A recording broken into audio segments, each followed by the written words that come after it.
आदिम तीर्थंकर प्रभु आदिनाथ मुनिनाथ, आदि व्याधि अगमग मिटे तुम पद में मम मात।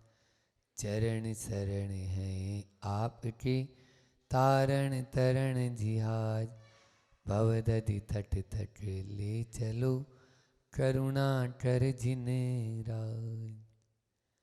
52 गजा के बड़े बाबा आदिम तीर्थंकर आदिनाथ भगवान की,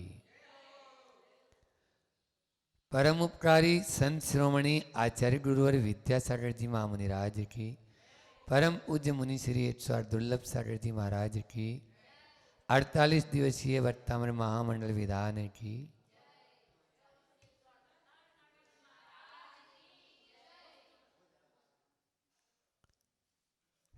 कल अपन ने भट्टामर के माध्यम से इस बात को जाना था,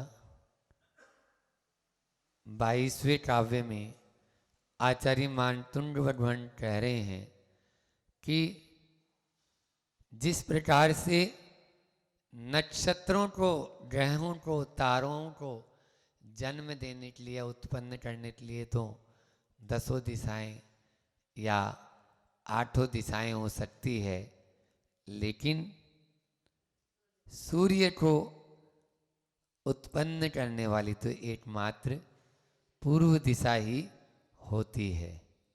इसी प्रकार से 100 नारी 100 सुत को जनती रहती 100 ठोर।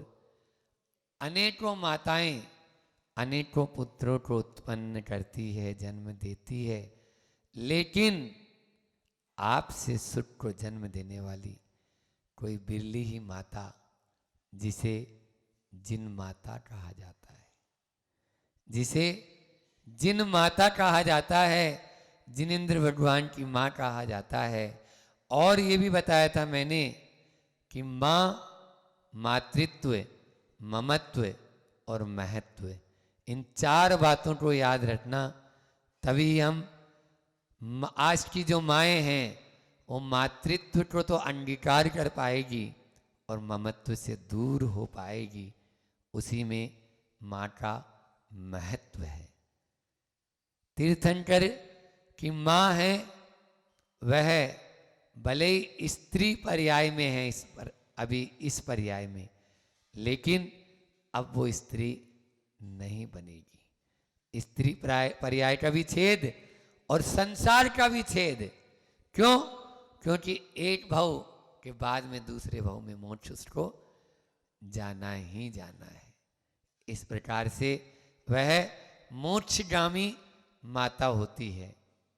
तो ऐसी पुण्यशाली माँ को कल आचार्य मानतुंड महाराज जी ने भी याद किया। बंधुओं, चित्त की 2 धारा है, एक धारा भोग की धारा है तो दूसरी धारा भक्ति की धारा है। भोग की धारा हमें संसार की ओर ढकेल देती है, तो भक्ति की धारा में मुक्ति का बीज वपन हो जाता है। भोग की जो धार है उसमें सांसारिक लिप्सा है, जबकि भक्ति की धार में विरक्ति का बीजारोपण, विरक्ति का भाव है। एक मुक्ति और विरक्ति का बीज हो रही है, तो दूसरी संसार और हमें विषयाभिलाषा की लिप्सा में, सांसारिक लिप्सा में ढकेल देती है। इसलिए भोगों की उस धारा को छोड़कर हमें भक्ति की धारा में बह जाना है, तभी हम अपना कल्याण करेंगे। आचार्य मानतुंड ने किसने देखा? 48 ताले तोड़ते हुए। लेकिन मैं कहता हूं कि जो भक्ति की धार में बहता है वह 48 ताले तो बहुत छोटी बात है। अनादि काल के जो कर्म बंधन के अनेक ताले लगे हुए हैं, उन तालों को भी वो तोड़कर मुक्त हो जाता है। जब कर्म रूपी ताले को तोड़ सकते हैं तो इन छोटे से तालों की बात क्या करते हैं? बैठ जाओ। तो इस प्रकार से यहाँ पर आचार्य मानतुंड अब धीरे धीरे भक्ति में की धार में और अवगाहन कर रहे हैं और उसमें बहते बहते अब वह एक तान हो गए, प्रभु के साथ में बिल्कुल एकाकार हो गए। उस एकाकार होने के बाद जब निकटता बढ़ जाती है ना, तो आपसे तुम में आ जाते हैं। किसी से दूरी होती है तो अपन आप करके बात करते हैं, और जब दूरी कम हो जाती है तो आपको तुम में बदल देते हैं। आज कुछ आचार्य मानतुंग भी भगवान के साथ में उस और निकटता को दर्शाने के लिए इस छंद में अपनी बात कह रहे हैं। देखें श्लोक नंबर 23। त्वमामनन्ति मुनय परमं पुमांस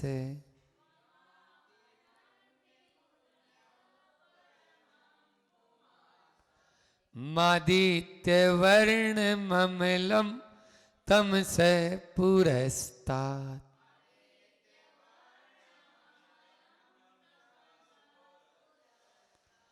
त्वामेव सम्यगुपलभ्य जयन्ति मृत्युम्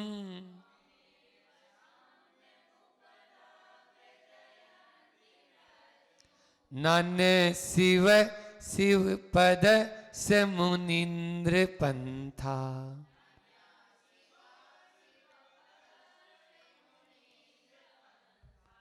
पहले संधि विच्छेद करके देख लें। यहां पर त्वाम मनंती, तो यहां से निकलेगा आमनंती। त्वाम आमनंती मुनियः परमं पुमांसम। आगे वाली लाइन में जो मादित्य दिया है ना, उसमें से निकलेगा आदित्य। आदित्य वर्णम अम्लम। अब यहां भी अम्लम, मैं हलंत था। व्यंजन जो होता है ना, व्यंजन वो लंगड़ा होता है, वो स्वर के कंधों पर काम करता है। जैसे मान लीजिए किसी का नाम रजत है, तो ये रजत जो है इन सब में स्वर जुड़ा हुआ है। र में ए जोड़ा तो रे बना, है न। जय में भी ए जोड़ा, तय में भी ए जोड़ा। ऐसे ही यहां पर आपके वर्णम अम्लम तमसह पुरस्तात, फिर त्वामेव, यहां पर त्वाम एव संधि विच्छेद करके निकालेंगे। सम्यक उपलब्ध, यहां भी संधि है। सम्यक और उपलब्ध जयंती मृत्युम नान्य शिवस्य उपदस्य मुनीन्द्र पंथा। ये सब एक एक शब्द हैं। आप देखिए 70वें काव्य में भी भगवान ने मुनीन्द्र बोलकर संबोधन दिया था। 4 प्रकार के साधुओं का वर्णन आता है, यति, मुनि और ऋषि, मुनि, यति और अंगार। ये 4 प्रकार के साधु आते हैं। तो यति कौन होते हैं? ऋषि। सबसे पहले ऋषि यानी रिद्धिधारी मुनि महाराज। जो रिद्धिधारी मुनि महाराज होते हैं उनको ऋषि कहते हैं। और जो अवधि ज्ञानी, मन परिज्ञानी और केवल ज्ञानी, यानी प्रत्यक्ष अप्रत्यक्ष जो ज्ञान के, देश प्रत्यक्ष और सकल प्रत्यक्ष ज्ञान के जो धारी होते हैं, उनको मुनि कहते हैं। श्रेणी में जो आरूढ़ हो जाते हैं, यानी 7वें गुण स्थान के ऊपर, उनको यति कहा जाता है। और सामान्य साधुओं को अंगार कहा जाता है। इस प्रकार से यहाँ पर भी मुनि जो शब्द आया वहीं से लिया। तो यहाँ पर हे मुनीश्वर, हे मुनीन्द्र, चिन्ह लगा है ना विस्मय बोधक, उसमें हे रे अरे आदि, ये चिन्ह बता रहा है आपको कि हे मुनीन्द्र कहना है। वहाँ पर आपको कहा गया है कि नान्य शिव शिव पदस्य मुनीन्द्र पंथा। तो हे मुनीश्वर, हे मुनीन्द्र, मुनिय हैं। पहली लाइन में आ जाए अब, मुनिय है, मुनिजन त्वाम आपको आदित्य वर्णम सूर्य के समान तेजस्वी, अम्लम निर्मल, तम से अंधकार से पुरस्तात परे, परमम परम पुमांसम पुरुष आमनंती मानते हैं। कौन मानता है? बोलो। मुनिजन, मुनिय है, बहुवचन दिया, मतलब सामान्य आदमी की बात नहीं। जो मुनि महाराज जी हैं, जिनमें दिमाग है कि हमको डर छोड़ना है, तभी तो डर छोड़ा। हाँ, जो घर में बैठे हैं उनमें दिमाग है क्या? नहीं है।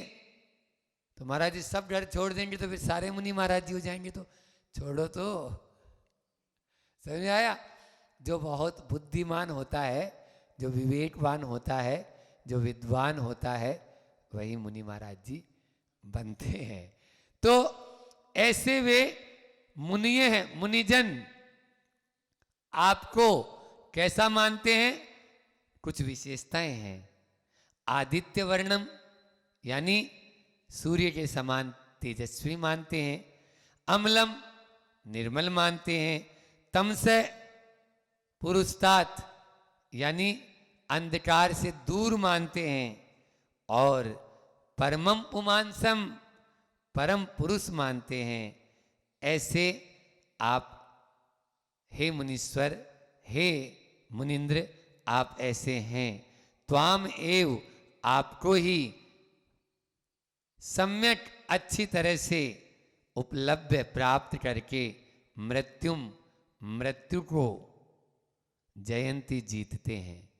वे मुनिजन आपको ही अच्छी तरह से प्राप्त करके, सम्यक रूप से आपकी अर्चना करके, भक्ति करके, आपको हृदय में धारण करके मृत्यु को भी जीत लेते हैं, यानी मृत्युंजयी बन जाते हैं। शिव पदस्य अन्य शिव पंथा नयस्ति, यानी इसका अर्थ ये हुआ है कि मोक्ष पद का जो अन्य है, दूसरा शिव, यानी शिव का मतलब होता है कल्याणकारी भी होता है। कल्याणकारी पंथा मार्ग कोई दूसरा नहीं है। मोक्ष का अन्य कोई दूसरा रास्ता है नहीं। हे प्रभु, जो आपकी शरण में आएगा, जो आपकी भक्ति करेगा, सच्चे देव शास्त्र और गुरु के प्रति जो विनयी रहेगा, उनकी भक्ति करेगा, वही मोक्ष को प्राप्त कर सकता है। अन्य कोई दूसरा मार्ग है ही नहीं। आज करो तो, कल करो तो, इस जन्म में करो तो, और अगले जन्म में करो तो। ये एक मात्र मार्ग है मुक्ति पाने का। ठीक है ना? ऐसा नहीं कि अरे हैं, क्या बोलते हैं ना, कि मार्ग अलग अलग हो सकते हैं, मंजिल तो एक है। यहाँ पर वो नहीं। सब में दर्शन ज्ञान चारित्राणी मोक्ष मार्ग है। मोक्ष का मार्ग तो एक ही है। समीचीन दर्शन, समीचीन ज्ञान और समीचीन चारित्र का पालन ही मोक्ष का मार्ग। और आप देखिए, अभी बताएंगे हम, शिविर जब यहाँ लगेगा आपका, उसमें कि तीनों की एकता का नाम मोक्ष मार्ग है। हाँ, तो मार्ग शब्द एक वचन है, एक वचन है। बहुवचन दिया क्या? आचार्य उमा स्वामी को इष्ट ही नहीं था कि बहुत सारे मार्ग हैं। एक मार्ग है, उसी को चुनना होगा, उसी पर चलना होगा। बस जो चल पड़े हैं उनके पीछे आपको भी निकल पड़ना है। यही सच्ची श्रद्धा कहलाती है। तो यहाँ पर आचार्य मानतुंड महाराज जी ने इस श्लोक में 5 विशेषताएं बताई, और वो 5 विशेषताएं, रोज तो 4 बात करता था, आज 5 बातें करते हैं। ठीक है ना? और वो आचार्य मानतुंड महाराज स्वयं कह रहे हैं, परमम पुमांस हैं, आप आदित्य वर्णम हैं, आप अम्लम हैं, आप तमस्य पुरुस्तात हैं, और पांचवा है आप मृत्युंजयी हैं। आप मृत्युंजयी है, इसीलिए जो आपको ध्याता है, जो आपको पाता है, वह स्वयं भी मृत्युंजयी बन जाता है। परमम पुमांस का अर्थ है कि आप परम पुरुष हैं, उनसे बढ़कर कोई दूसरा पुरुष इस धरती पर, बोलो, तीर्थंकर से बढ़कर कोई होगा नहीं। महाराज जी चक्रवर्ती है, हाउ, वो स्वयं चक्रवर्ती थे, उसको लात मारकर निकल गए शांतिनाथ, कुंतुनाथ और अरनाथ। वो तो चक्रवर्ती थे नहीं थे, लेकिन उससे कोई मतलब नहीं। पुमांस का अर्थ पुरुष भी होता है और पुमांस का अर्थ आत्मा भी होता है। आप लोगों ने सांख्य मत सुना होगा, उसमें प्रकृति और पुरुष इन दोनों के संयोग को ही संसार कहा जाता है। वहाँ प्रकृति यानी शरीर कर्म और पुमांस यानी आत्मा, आत्मा, वहाँ पे पुरुष को आत्मा। तो पुरुष का दूसरा अर्थ पुमांस का अर्थ आत्मा भी है, यानी परम आत्मा को पाना है तो आपकी भक्ति, आप ही परम आत्मा है, यानी परमात्मा है।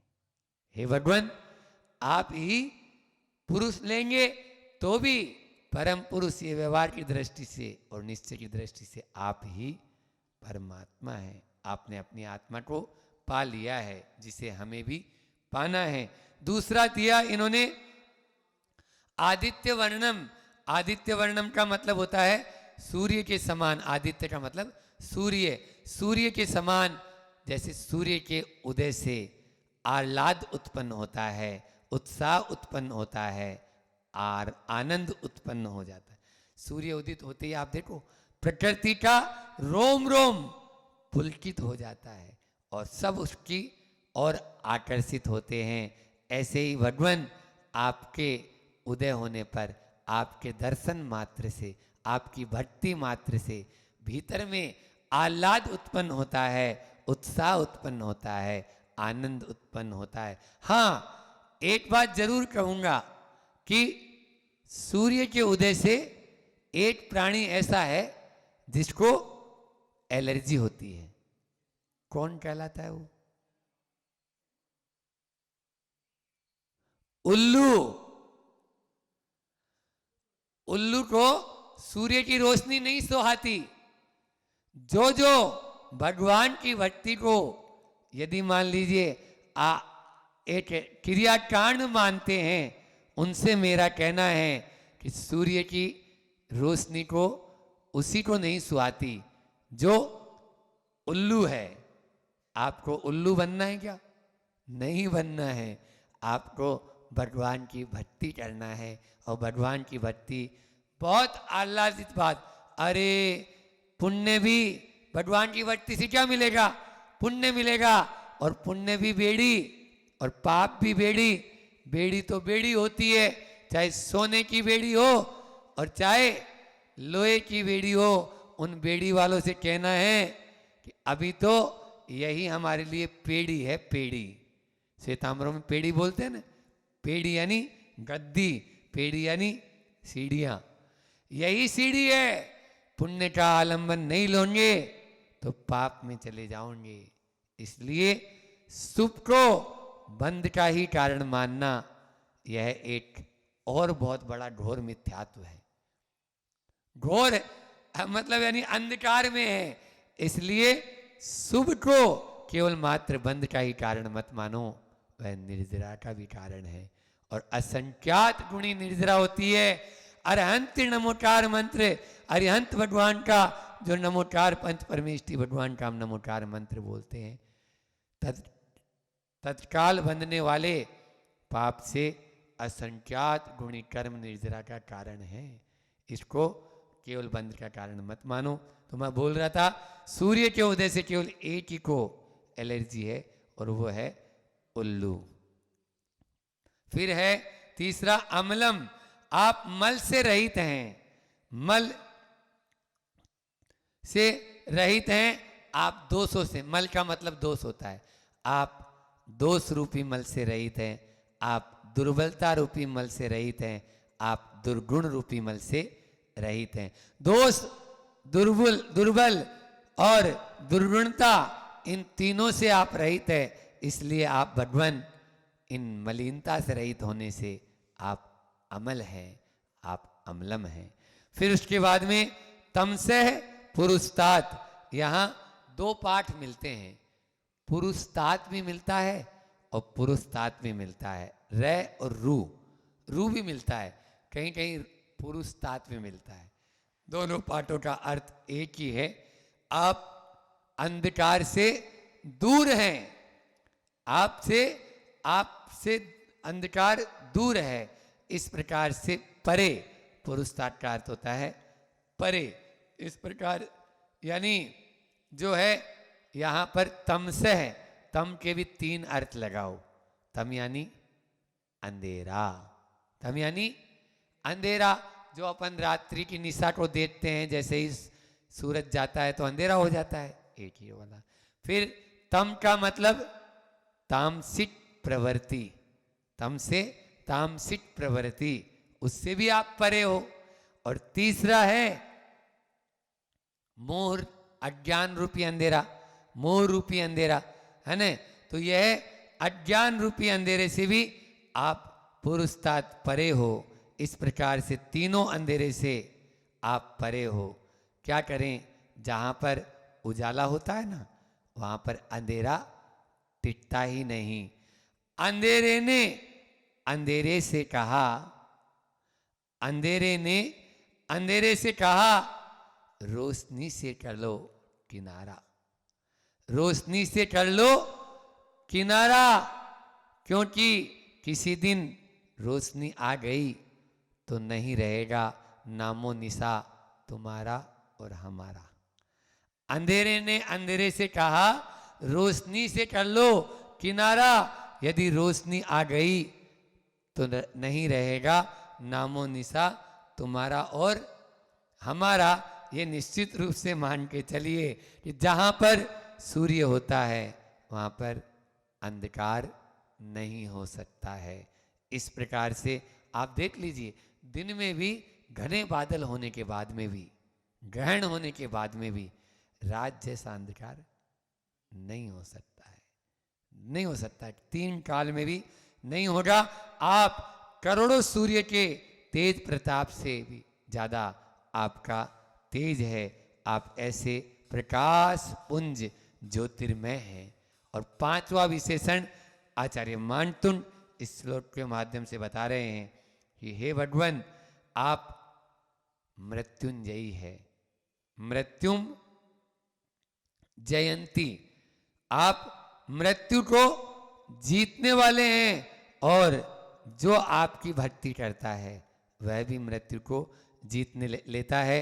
व्यवहार और निश्चय दोनों दृष्टि से देखें तो व्यवहार की दृष्टि से देखते हैं तो आप मृत्यु को यानी इस मृत्यु लोक को जीतने वाले हैं। मृत्यंते इति मृत्यम, मृत्यम शब्द आया ना यहाँ पे, मृत्यम जयंती इति मृत्युंजयी। तो मृत्यंते इति मृत्य, आप अमर हैं। भट्टामर का पहला ही शब्द देख लो ना, क्या लिखा हुआ है, जो आपकी भक्ति करेगा वो अमर हो जाएगा। बोला ना भट्टामर। यहां पर भी अमर का अर्थ या मृत्युंजयी का अर्थ यही है। व्यवहार में देखते हैं उसकी लंबी उम्र हो जाती है, वह पूरी उम्र करके जाता है। और निश्चय में देखते हैं तो निश्चय में आपको जो भक्ति करता है, आपकी जो आराधना करता है, वो अपने शाश्वत सुख को पा लेता है, सिद्धालय में जाकर विराजमान हो जाता है, वो सिद्ध परमेष्टि बन जाता है। और जब सिद्ध परमेष्टि बन जाता है तो भी उसने अब वह जन्म और मरण से छुटकारा पा लिए हैं। पा लिए नहीं पा लिए, बोलो। यहाँ से अनंतानंत या 5.5 करोड़ मुनि महाराज सिद्ध गए, सिद्ध बने हैं। ऐसी इस पावन भूमि पर आप बैठे हुए हैं। तो इस जैसे उन्होंने अपने उस मृत्युंजयी स्वरूप को प्राप्त कर लिया, ऐसा हम भी पा सकते हैं भक्ति के माध्यम से। लेकिन हम एक बात और बता दें, एक और अर्थ लगता है यहाँ पर कि मृत्युम जयंती इति मृत्युंजयी, मृत्यु को वही जीतता है जो मृत्यु से डरता नहीं, जो मृत्यु को हरा देता है, हरा देता है। हम क्या करते हैं, मौत के भय से इतने ज़्यादा डर जाते हैं कि मौत तो बाद में मारेगी, मृत्यु तो बाद में आएगा, लेकिन वो मृत्यु का डर अभी से ही आपके अंदर बैठ जाता है। एक जगह ऐसा हुआ कि एक सेठ जी जा रहे थे, उनके पीछे पीछे एक परछाई चल रही थी। तुम कौन? वो डर गए, मैं मौत। अब और ज़्यादा पसीना पसीना। सेठ जी, घबराओ नहीं, आपको लेने नहीं आई, आज तो मैं अमुक गांव में जा रही हूँ और वहाँ 100 लोगों के मरने का, उस नगर में आज 100 लोगों के निमंत्रण है आज उनका, तो आज उनको मौत के मुंह सोना है, आज उनका मरण होना है। दूसरे दिन उन सेठ जी ने पेपर पढ़ा, और पेपर पढ़ा तो उस नगर में 1000 लोगों की मौत हुई। एक अमुक नगर में 1000 लोगों की मृत्यु हुई। 1-2 दिन बाद में फिर सेठ जी जा रहे थे, वही मृत्यु, मौत की परछाई रूप में उनके साथ साथ चल रही थी। तुम मौत, मैंने तो सुना था मौत तो झूठ नहीं बोलती, मौत तो सच्ची बोलती है, सच होती है, और तुम भी झूठी निकली। मैं सच हूं, मैंने तो 100 को ही मारा था, 900 तो मेरे भय के कारण मर गए, 900 तो मेरे भय के कारण मर गए। यही हालत हो रही है। आप लोग प्रतिदिन देख लो, अस्पताल में, कैंसर वाले अस्पतालों में, इनमें सब में जाके जो मरीज लोग हैं उनको देख देख कर ही अधमरे आदमी हो जाते हैं। अभी किसी व्यक्ति को बोल दिया जाए तुम्हें कैंसर है, अब बताओ उसको अंदर रोटी घुसेगी? नहीं घुसेगी। ये स्थिति है। इसलिए नरक का द्वार बोला महात्मा गांधी ने अस्पतालों को। अस्पतालों क्या बोला? नरक जाना हो तो अस्पतालों में जाओ, जाओ ही मत। अरे हमारे शरीर में क्या बीमारी है क्यों पता लगाना, पढ़िए उसको। इस प्रकार से ये जो आजकल तो क्या होता है, एक और बताऊं, एक भूत सवार हो गया, routine testing, routine checkup, family doctor. हाँ, उनको साल भर का एक इंश्योरेंस करा रखा है, उनको 10,000 या 20,000 या 21,000 की दान की रसीद नहीं बनवाएंगे साल भर में 21,000 की, वहां पर 20,000 रुपए का पहले जमा करा देते हैं, 1 तारीख को जमा करा दिया। अब वो हर महीने आपकी टेस्टिंग होगी कि आपको कुछ हो तो नहीं गया, आपको कुछ हो तो नहीं गया, आपको कुछ हो तो नहीं गया। हे भगवान, ये और एक यानी जो है ना भूत सवार हो गया। उस मशीन में क्या आ रहा है पता है? वो सब झूठी है। हाँ, उन मशीनों पर विश्वास करोगे आप, कभी मृत्युंजयी तो छोड़ो, यहां पर अभी तो आपको जीना भी नहीं आया। मरने के ऊपर विजय नहीं, जीने के ऊपर विजय प्राप्त करने के लिए आपको मरना सीखना होगा। और कैसे मरना है ये जब तक नहीं सीखोगे 3 काल में मृत्युंजयी नहीं बन सकते हैं। आज अपन ने यही जाना है कि किस प्रकार से आत्मा कभी मरती है, बोलो, अजर अमर है, न तो शस्त्र से कटती है। ये डॉक्टर साहब नहीं बताएंगे आपको, वो तो ये बोलते हैं आपको हार्ट में, वाल में छेद हो गया, उस छेद को यदि आप ऑपरेट नहीं कराएंगे तो अब आपका जल्दी से राम नाम सत्य हो जाएगा। ये आपके अंदर कीड़ा घुसा दिया। अब रात में 12 बजे भी वो डॉक्टर साहब की बात याद आ रही है, संदान सागर की बात आपको याद नहीं आएगी। संदान सागर ने 52 गजा में क्या बोला था, ये बात आपको याद नहीं आएगी, और उस डॉक्टर की बात याद आ जाएगी रात में 12 बजे भी। नहीं, मुझे तो ये बीमारी है। जो मुनि महाराज बोल रहे हैं उसकी बात पर नहीं। एक बार कल बोल रहे थे ना वो कमरे के अंदर कि ऐसा हुआ कि रात में एक व्यक्ति को एक महाराज जी ने कहा कि वो कहीं जा रहा था, तो उससे शाम हो गई, रात हो गई। अब रात हो गई तो उन्होंने कहा अभी रात में मत निकलो, अब दिन में सवेरे सवेरे चाहे 3-4 बजे उठ के चले जाना, रास्ता खराब रहता है। अब वो थोड़ी दूर गया और वो बोला नहीं महाराज जी बहुत ज़रूरी काम है, मुझे तो जाना ही है, रात में ऐसा है वैसा है ये है। तो वो निकला। अब बाहर में गया होगा, एक गधा रेंट रहा था और गधा रेंटा तो उसको लगा कि मुझे रात में अब नहीं निकलना चाहिए और रुक गया और वो वापस लौट के आया। महाराज जी ने पूछा क्यों तुम गए ही नहीं, तुम तो बोले मैं जाऊँ। बोले नहीं वो गधा रेंट रहा था बाहर में तो इसलिए मैं नहीं गया। तो महाराज जी ने बोलते हैं हद हो गई, उस गधे की बात पर विश्वास है और यहाँ मुनि महाराज जी ने जो बोला उसकी बात पर विश्वास नहीं किया तुमने कि नहीं महाराज जी मुझे ज़रूरी काम है जाना ही है। ये स्थिति पूरे संसार की बनी हुई है। कैसे होगा कल्याण? कल्याण करने के लिए आपको गधों की बात पर विश्वास नहीं करना है, जो महाराज जी हैं उनकी बात पर ही विश्वास करना है, तभी आप आगे बढ़ पाएंगे। अन्यथा गंगा गए गंगादास और जमुना गए जमुनादास। संसार में एडवाइजर सब हैं, आपको कई तरह की सलाह देते रहेंगे, लेकिन जो पूर्वाचार्यों ने कहा है, जो हमारे ऋषियों ने मुनियों के मुनि मतलब भगवान ने कहा है, उस बात पर विश्वास करेंगे तो हम आगे बढ़ जाएंगे। लक्ष्मीबाई से और महाराणा प्रताप से शिक्षा ले, कल नहीं परसों 15 अगस्त थी, वो लक्ष्मीबाई उन फिरंगियों को इस प्रकार से उंगली करके बोलती है चला गोली, तू मुझे मार ही नहीं सकता, और मार भी देगा तो इस शरीर को मारेगा, मेरी आत्मा को 3 काल में नहीं मार सकता है। उल्टे लटकाकर 10-10 दिन तक घावों में मिर्ची भरी जाती थी। क्या मालूम है कल जो परसों पुस्तक का विमोचन हुआ, सोने की चुड़िया और लुटेरे अंग्रेज, उस पुस्तक को तो पढ़ लो, खोल जाएगा आपका खून खोल जाएगा। आचार्य श्री जी ने पूरी पढ़ ली, हमारे गुरु जी ने, और पढ़ी नहीं उसको जीते भी हैं और लोगों को बता भी रहे हैं कि हमारा क्या सोने की चिड़िया थी। क्यों? क्योंकि उनको मालूम था आत्मा कभी मरती नहीं, तो कितना ही कष्ट दे दे तो भी वो वंदे मातरम के अलावा और कुछ बोलना पसंद नहीं करते थे। ऐसी पीड़ा तो आज है ही नहीं। आज तो फिर भी सीधे सीधे फांसी दे दी जाती है, आज कोई पीड़ा नहीं है। आज जेलों में जो बंद है वो ऐशो और आराम में है, वहां पर भी एसी लगी हुई है। हाँ, वो बोलते हैं ना कैजुअलिटी लीव पर आए हैं, ऐसा होता है।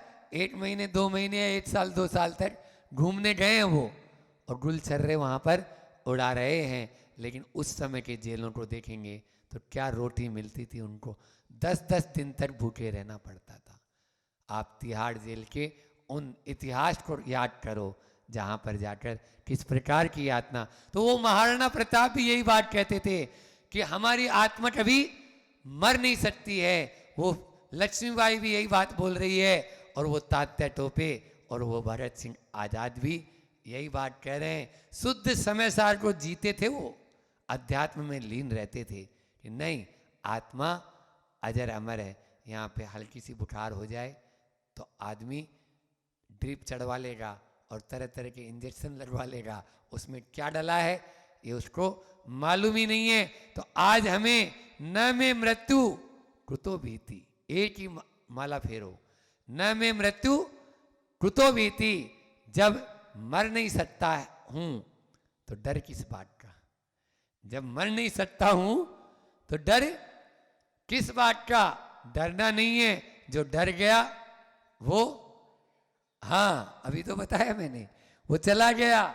इसलिए कभी भी आप समंतभद्र स्वामी को याद करो, आप आचार्य कुंड को याद करो, आचार्य उमा स्वामी महाराज को याद करो, कार्तिकेय महाराज को याद करो।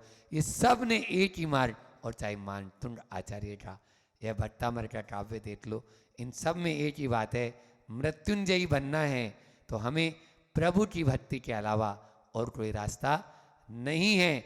केवल मात्र एक ही रास्ता है। इस प्रकार से हमें आज एक बार फिर से अर्थ देखकर और पद्यानुवाद पढ़कर अपनी वाणी को विराम देना चाहूँगा कि हे मुनीश्वर, हे मुनीन्द्र, मुनि जनों ने भी आपको सूर्य के समान तेजस्वी माना, निर्मल माना, तमसे अंधकार से रहित माना परे माना, और आप परम पुरुष हो, आप मृत्युंजयी, मृत्यु को जीतने वाले हो।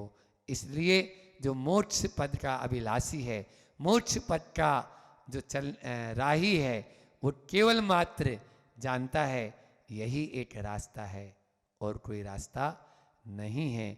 हमें अन्य रास्तों पर भटकने की जरूरत नहीं है।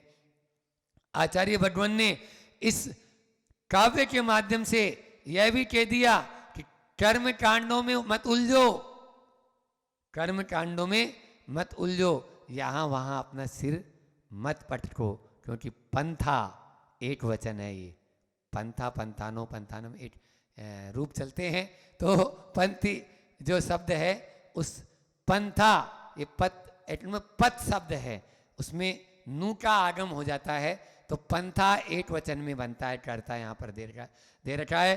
तो मार्ग एक है, बस उसी मार्ग पर चलना है जो सीधा मंजिल पर जा रहा है, सीधा मंजिल पर जा रहा है। बाकी सब मंजिल आपको घुमा देंगे सुविधा वाले मार्गों पर, जो डल्लभ के गद्दे पर बैठे बैठे और कहना चाहते हैं कि शुद्धो हम बुद्धो हम, उनको अभी बहुत दूर हैं इस मार्ग से। समझ में आया? तो इसलिए मार्ग को चुनना होगा, और वो मार्ग है तपन का मार्ग, वो मार्ग है साधना का मार्ग, वो मार्ग है भक्ति का मार्ग। भक्ति और साधना, आराधना और साधना के माध्यम से ही हम मंजिल को पा सकते हैं। आगामी आने वाले 31 तारीख से 9 तारीख तक यहाँ पर उसी साधना और आराधना दोनों की प्रयोगशाला के रूप में यहाँ पर एक जो 10 दिवसीय कार्यशाला का आयोजन किया गया है। यहाँ की समिति बोल रही है कि महाराज जी स्थान बहुत कम हैं, और उन स्थानों को आप लोग जल्दी से जल्दी आप अपना आरक्षण कराकर यानी फिलअप करें, ताकि आपकी समुचित व्यवस्था यहाँ की समिति और वर्षा योग समिति दोनों बना सके। आगामी पर्वराज पर्यूषण में सिद्धों की इस पावन धरा पर आप लोग भी उस भक्ति और यानी आराधना और साधना में डुबकी लगा सकते हैं। इतना ही रखते हैं, पद्य अनुवाद लेते हैं। तुमको परम पुरुष मुनि माने, विमल वर्ण रवि तमहारी, तुम्हें प्राप्त कर मृत्युंजय के बन जाते जन अधिकारी। तुम्हें छोड़कर अन्य न कोई शिवपुर पथ बतलाता है, किंतु विपर्य मार्ग बताकर भव भव में भटकाता। विपर्य का मतलब होता है उल्टा, विपर्य का मतलब उल्टा, उल्टा मार्ग बताकर भव भव में भटकाता है। जैसे आप किसी सही डॉक्टर के पास, वैद्य के पास जाओगे तो वो आपको सही इलाज बता देगा, और गलत वैद्य के चक्कर में फंस जाओगे तो वो आपको भव भव में ही आपकी बीमारी को और बढ़ा देता है। एक बीमारी थी, उसके बाद में 1 महीने बाद में 4 बीमारी हो गई, तो ये क्या हो गया? भव भव में भटकाना हो गया। भव भव में भटकना नहीं, अटकना भी नहीं है और भटकना भी नहीं है, केवल मात्र प्रभु के पीछे अपन को चलते चले जाना है, और उनके उस मार्ग को अंगीकार करके हम भी उस मंजिल को पालें जिस मंजिल को उन्होंने पाया। इसी भावना के साथ में बोलिए अहिंसा परमो धर्म की। आचार्य गुरुवर विद्यासागर जी महामुनि राज की।